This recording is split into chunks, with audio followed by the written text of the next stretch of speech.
Google બધું સાચવી રાખે, પણ પેઢીઓના નામ તો ન ગણો ને. અમુક મને કે આ દુનિયામાં સૌથી મોટામાં મોટો નાથ કયો, એટલે આપણે તો સહજ જ એમ કે ને ભોળોનાથ. મને કે નહીં, તો ગૂગલનાથ.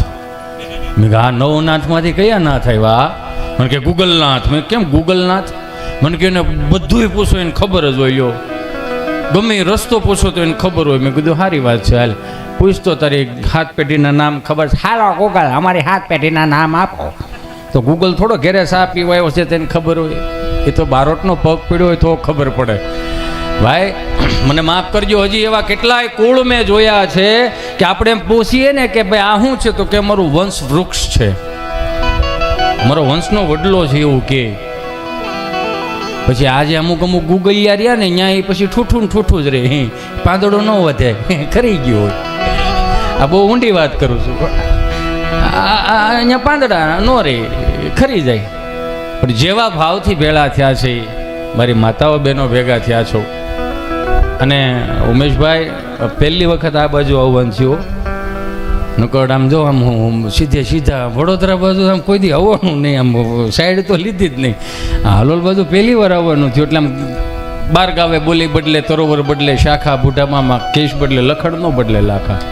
વર્લ્ડના કોઈ પણ ખૂણે જાઓ, દુનિયાના કોઈ પણ ખૂણે જાઓ, તમને ભાષા કદાચ ન આવડે, પણ તમે આટલું આમ કરો ને આમ તો એમ કંઈક પાણી પીવું છે, આટલું આમ કરો તો એમ ખબર પડી જાય ખાવું છે. કમલેશભાઈ, દુનિયાના કોઈ પણ ખૂણે જાઓ, આટલું આમ કહો તો ખબર પડી જાય કે ભૂખ લાગી છે ભાઈને. પછી અમુક અંધારામ ન જાઓ, અંધારામાં આમ કહો તો એમ થાય કે હાલે એ ઘટી ગયું ને પૂરું થઈ ગયું એવું થાય. મારું રામ ભલું કરે. એટલે શબ્દ વિચારીને કહીએ, શબ્દને હાથ ન પાવ, એક શબ્દ ઔષધ કરે, બીજો કરે ઘાવ. કાયમિકને માટે કહું કે આ દેશમાં ક્ષત્રિય સમાજ ન હોત તો ધર્મની ધજાઓ ન ફરકતી હોત. આ દેશમાં સાધુ અને બ્રાહ્મણો ન હોત તો મને તમને વેદોની ઉપનિષદોની ન ખબર પડતી હોત. આ દેશમાં ચારણ અને કદાચ બારોટ ન હોત તો મને તમને સાહિત્યની વીરરસની કંઈ ખબર ન પડતી હોત. બધા એકબીજાના પૂરક છે.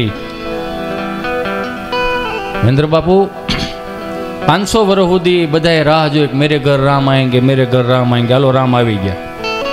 રામ નહોતા એટલે બગડાટી બોલાવતા હતા કે નહીં? હવના ઘરમાં બગડાટી બોલાવે, સમાજમાં બગડાટી બોલાવે, ગામમાં બગડાટી બોલાવતા. હવે રામ આવી ગયા, હવે તો શાંતિ જ ન રહી. હે ઠીક છે, આ થોડુંક આવ્યું છે હમણાં ચૂંટણીનું, એટલે એ હાલ છે. મારો રામ ભલું કરે.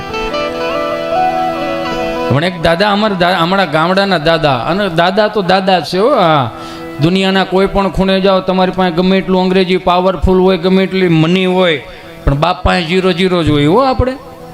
હા, બાપ પાસે જાઓ ને એટલે એ 0 0 જ હોય. દુનિયાનું કોઈ પણ જ્ઞાન કેમ નથી?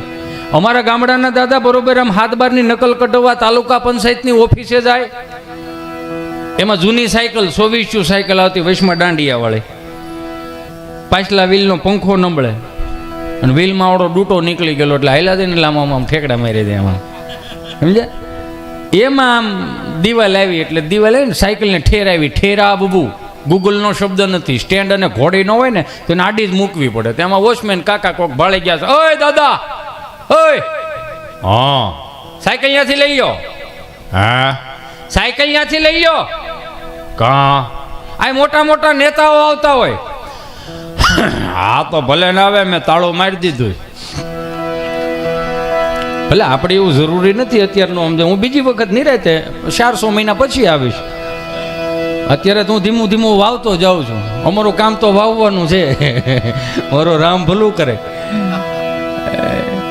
કેટલું આપણને મળ્યું છે. હું તો કાયમિક કહું કે ગુજરાતના જેટલા પણ 18 વરણ રહ્યો છો ને અહીંયા, તો એને પ્રાઉડ ફીલ કરવા જેવું છે. ભાગ્યશાળી છે. કેટલાય દેવતાઓ તપસ્યાઓ કરે છે ભારત વર્ષની અંદર જન્મ લેવા માટે, એમાંય ગુજરાતમાં જન્મ લેવા માટે, એમાંય સૌરાષ્ટ્ર ને સોરઠ. તમે વિચાર તો કરો. ભગવાને જન્મ બધી બારા લીધા, વિહામો ગુજરાતમાં લીધો. લ્યો કમલેશભાઈ, જન્મ બારા લીધા, વિહામો ગુજરાતમાં લીધો. કૃષ્ણ પરમાત્મા જન્મ બારા લીધા, વિહામો ગુજરાતમાં. ભગવાન સ્વામિનારાયણ જન્મ બારા લીધા, વિહામો ગુજરાતમાં. અખિલ બ્રહ્માંડનો માલિક ભોળોનાથ. નમો નાથ ભૂતમ ભભૂતમ ભુજંગી નમો ચંદ્રવાહન યરિચર્મયંગી નમો વૈશ્વનાથાય નાગેન્દ્ર નામી શરણ શંકરાલે સગત્ય સ્વામી નમો ભસ્મયંગી જટાબંધ ગંગા નમો નીલકંઠમ સદાભૂત સંગા નમો હસ્ત પીનાક દૈત્યાન ડામી શરણ શંકરાલે સગત્ય સ્વામી. ભોળોનાથ અખિલ બ્રહ્માંડનો નાથ મુઠ્ઠી જેવડી જમીનમાં સોમનાથમાં આવ્યો. એટલે મને ઘણાએ પૂછે ભગવાને જન્મ બારા લીધા ને વિહામો ગુજરાતમાં કેમ? ભગવાનને ખબર હતી 2026 પછી ગુજરાતમાં 40 લાખના દેણા હશે તો ગુજરાતી એક જ એવી પ્રજાતિ છે, બનાવો ભૈયા બનાવો, મોજની ભૂમિ ભજનની ભૂમિ. આ એટલે તો આપણા બાપ દાદાએ હાંસવી રાખ્યું ભાઈ, એટલે જ આપણા બાપ દાદાએ હાંસવી રાખ્યું. જો બે હાથ જોડીને પ્રાર્થના કરું, પશ્ચિમી સંસ્કૃતિનું અનુકરણ જેટલું કરવું એટલું કરો, પણ છેલ્લે 0 જ છે. છેલ્લે 0. આજથી હજારો વર્ષ પહેલા એવું લખ્યું હશે, ભજન વિના મારી ભૂખ નહીં ભાંગે. તમે ગમે એટલા અટવાઓ તો એક વખત તમે લક્ષ્મણ બારોટજીની કોઈ પણ કડી સાંભળો, તમારું મગજ શાંત થઈ જાય. જાય કેવા ખાતર નથી કહેતો હો પાછું. આમાં પાછા ચાવવાના બીજા હોય ને દેખાડવાના બીજા હોય, એવું અત્યારે બહુ બધું થઈ ગયું. હા, આવો તો ખબર પડે, જોવો તો ખબર પડે. આપણો બાપ સવારમાં 4 વાગ્યાના બ્રહ્મ મુહૂર્તમાં જાગીને પ્રભાતિયા સાંભળતા, હેજી અખંડ રોજી હરિતારા હાથમાં, હરી મારું ગાડું ક્યાં લઈ જાય વૈષ્ણવજન તો જેને કહીએ જે પીડ પરાઈ જાણે રે. આ શબ્દોનો નૂર હતો, ભયના નહોતા, ગીણા નહોતા માની લીધું. એને ગીતાજી કોઈ દી વાંચ્યું નથી, પણ ગીતાજી જેવું જીવન જીવી ગયા આ ભજનની કડીઓ ઉપરથી. એને રામાયણ કોઈ દી વાંચ્યું નથી, પણ રામાયણ જેવું જીવન જીવી ગયા. પરસ્પર ભાઈઓનો પ્રેમ હતો. તમે મોટી મોટી કથાઓમાં જાઓ ને કથા સાંભળો છો, પ્રસાદ લઈને વિયાવો છો, ને એક કથામાંથી જો એક પ્રસંગ લઈ અને તમારા ઘરે તમે આચરણ ન મૂકો તો તમારે કથા સાંભળવાનો કોઈ જરૂર જ નથી. રામ અને લક્ષ્મણનો તમે પ્રસંગ સાંભળો, બે ભાઈઓનો પ્રસંગ સાંભળો, અને તમારી આંખોમાંથી આહુડા દળદળ જતા હોય, અને પ્રસાદ લઈને ઘરે જાઓ, અને ગયા પછી 18 વર્ષના ભાઈઓના વેર હોય એ જો ભૂલાય નહીં તો તમારે કથા સાંભળવાનો કોઈ જરૂર નથી. કથા એટલે થાક ઉતારેની નામ કથા. એક સામાન્ય નાનો માણા ગામડાનો કોઈ પણ હોય, મેલા ઘેલા કપડા હોય, કાંઈ ન હોય, તમે જો પણ કોકને એમ થાય ને કે અમારા ગામમાંથી 4 ધામની યાત્રામાં કોઈક વડીલો આવ્યા છે, ઉકા દાદા, રામજી દાદા, ભીમજી દાદા, 12 ગાવે બધી અલગ અલગ સંગીતો હોય.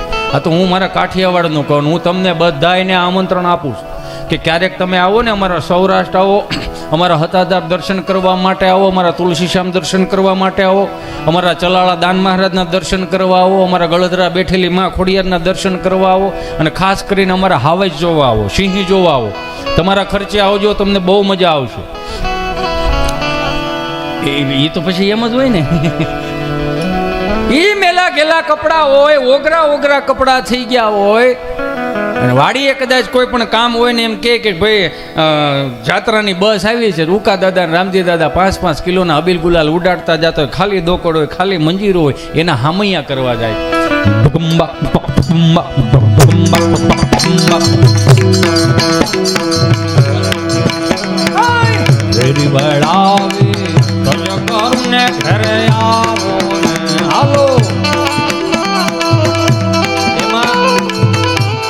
કેવું થઈ ગયું છે બાપુ? બારોટ જેવો તો 4-5 કડિયું બોલે, સાખીયું બોલે તો એ આગળ વધે. ચારણ હોય અને ચારણનો દીકરો 4-5 1-2 સફાખરા બોલે, 1-2 છંદ બોલે, 1-2 ચરચરી બોલે, તો ત્યાંથી એની હોંથરી વળે. મારી પાસે કાંઈ છે નહીં, મારો રામ ભલું કરે. આ એક જ છે. અને આ જ્યાં સુધી હું ન બોલું તો હવે મને હોંથરી નથી મળતી. કેમ કે આ તાલ રહ્યો એ આપણા બાપનો તાલ. ભોળાનાથ પાસે ડમરુમાંથી મૃદંગ આવ્યું, મૃદંગમાંથી આ દોકડ આવ્યું. એટલે હા ભળવું ગમે. બહુ ભણી ગયેલો હોય ને એને ભલે આ સૌરાષ્ટ્રની કોઈ રીતિ રિવાજ પરંપરાને ખબર ન પડતી હોય તો આ વાગતું હોય તો એક વખત તોલો આમ થઈ જાય.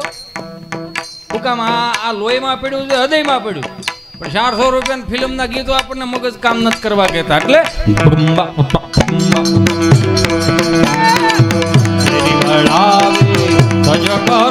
ઘરે આવો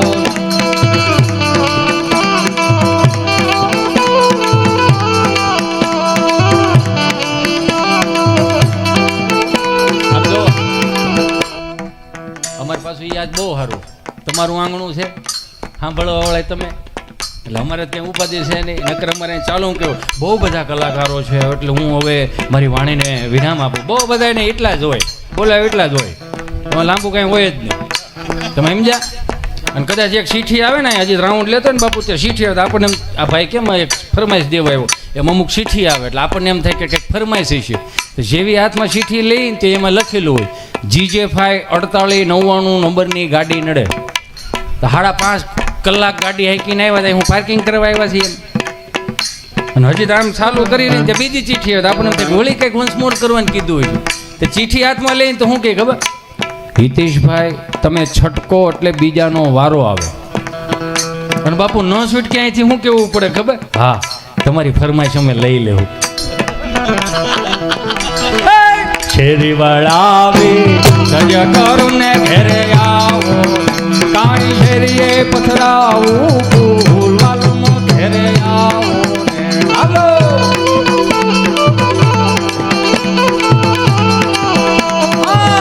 તારા બેજુ ઓરડાને વાલા આવો ને હાલો.